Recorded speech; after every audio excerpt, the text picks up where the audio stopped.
코 성형하고 나면 제일 궁금한 거 있죠. 수술하고 언제쯤이면 붓기 다 빠질까? 친구들은 언제 만날 수 있나? 출근은 언제 가능할까? 근데 막상 수술하고 나면 예상했던 것보다 붓기도 다르고 멍도 달라서 간혹 놀라시는 분들도 계세요. 그래서 실제 회복 과정이 어떻게 되는지 기간별로 정리해서 현실적으로 알려드리려고 합니다. 수술 후 멍 붓기 때문에 걱정 많으셨던 분들, 그리고 회복 과정이 궁금하신 분들, 이 영상 끝까지 꼭 보세요.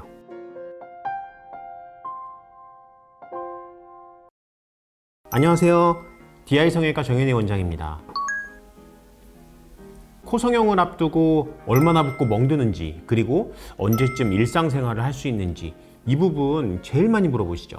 이거 말로 설명드려도 잘 가늠 안 될 거예요. 그걸 봐야 알지 어떻게 알겠어요. 그래서 오늘 영상에서는 수술 직후부터 한 달, 그리고 3개월, 6개월, 장기 경과까지 붓기와 멍이 어떻게 변하는지, 그리고 언제쯤 일상생활로 복귀할 수 있는지 단계별로 사진과 더불어서 자세히 설명드리려고 합니다. 수술 당일부터 2일차까지는 붓기가 가장 심한 시기예요. 수술 당일에는 어라? 생각보다 붓기 별로 없네? 이렇게 생각하실 수도 있는데, 다음날 붓기 오고 그 다음날은 더 붓죠. 특히 수술받은 코보다 눈 같은 그 주변 부분이 더 부을 수도 있고, 멍이나 붓기가 아래쪽으로 퍼지는 경우도 있습니다. 이 시기에 붓기가 오는 건 너무 당연한 일이니까 걱정 안 하셔도 돼요. 초반 48시간까지가 붓기가 가장 많을 때라고 얘기를 하고요. 시간이 지나면서 붓기가 빠지기 시작하면 금세 쭉 빠집니다. 냉찜질은 2-3일간 얼음주머니가 얼굴에 직접적으로 닿지 않도록 해서 지그시 해주시고, 주무실 때는 베개를 약간 높여서 상체가 가슴보다 높게 해서 주무시는 것이 좋습니다. 3일차부터 붓기가 조금씩 빠지기 시작합니다. 붓기가 빠르게 빠지는 분들은 하루하루 다르게 쭉쭉 빠지기도 하거든요. 붓기가 초반에 많다고 해서 너무 걱정은 하지 마세요. 일주일경에는 부목을 제거하고 실밥을 뽑는 경우가 많아요. 이때 코를 압박해주는 테이프도 모두 제거하게 되는데, 테이프 떼고 나면 생각보다 붓기가 없는 분들도 많고 코 모양이 예쁘게 드러나는 분들도 많죠. 하지만 아직 잔붓기가 있고 주변도 붓기가 남아있는 상태이기 때문에 아직 완성된 모습은 아닙니다. 더 예뻐질 거예요. 그리고 이런 초반 시기에는 붓기가 부위마다 또는 양쪽에 다르게 나타나기도 하기 때문에 특정 부위에 굴곡이 보인다거나 약간 비대칭처럼 보일 수도 있는데요. 대부분은 일시적인 붓기 차이이기 때문에 너무 신경 쓰지 않으셔도 됩니다.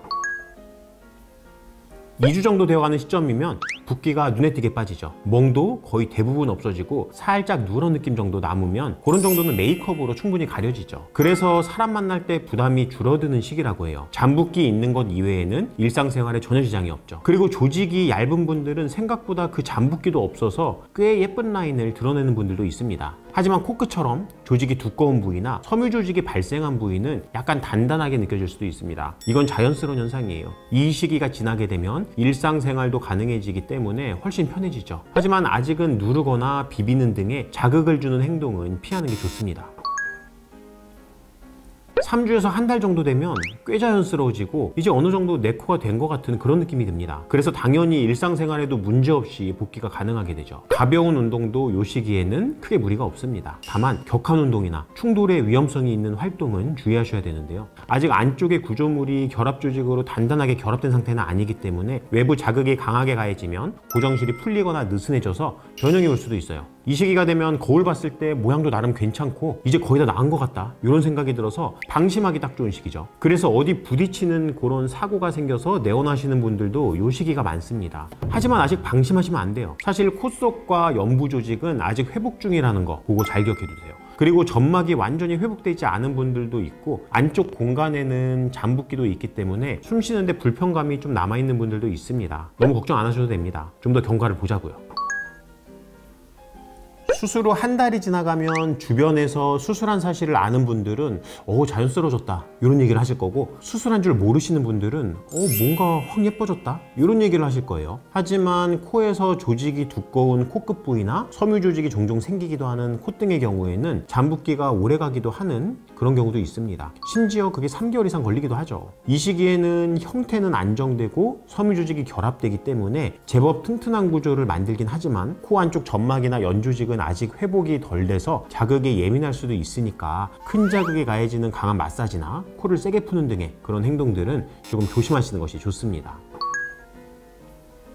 반년, 길게는 1년 이상까지도 수술 결과 그 회복 과정에서 발생한 섬유조직들이 풀리고 부드러워지고 흡수되는 이런 자연스러운 회복 변화를 겪게 됩니다. 조직 반응으로 생성된 볼륨이 점차 줄어드는 시기가 바로 이 시기고, 학술적으로는 2년 정도까지 조직이 리모델링 되면서 변화된다고 얘기를 하죠. 6개월이 지나가는 시점부터는 그래도 비교적 안정적인 구조가 완성이 되었다, 이렇게 말씀을 드리고, 가벼운 자극에 의해서 변형이 일어날 가능성도 그만큼 줄어듭니다. 그리고 수술 때 만들어 놓은 아름다운 구조물이 점차 드러나면서 코가 더 선명해지고 예뻐지는 그런 시기이기도 하죠. 이 시기에 코끝 떨어짐 없이 구조가 잘 유지가 된다 그러면 장기적으로도 큰 변화 없이 잘 유지될 가능성이 높아집니다.